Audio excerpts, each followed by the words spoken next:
Dalawang pasahero sa NAIA Terminal 1 na iwan ng kanilang eroplano dahil nakita itong nagtatalo hanggang nauwi sa suntukan. Ang nasabing dalawang pasahero ay mga Filipino-American na papunta na sana sa Amerika. Naiwan ng eroplano ang dalawang pasahero sa NAIA Terminal 1 na nag-away. Hoy! Sinuchoke niya! Help!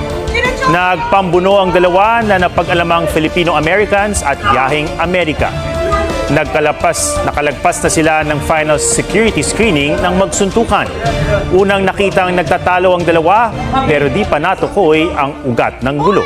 Sa NAIA Terminal 1 naman kahapon, dalawang lalaki ang tila nag-wrestling. Hoy! Sinuchoke niya!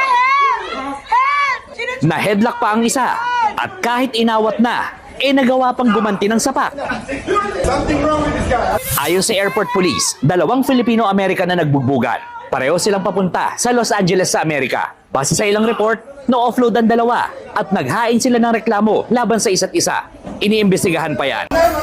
Hoy! Sinuchoke niya! Help! Sinuchoke niya! Oh my God!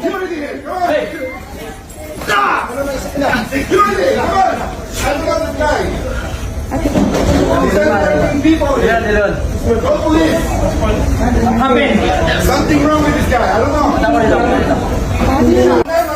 Hoy! Sinuchoke niya! Help! Sinuchoke niya! Oh my God! Security, come on. I don't know this guy. Go police.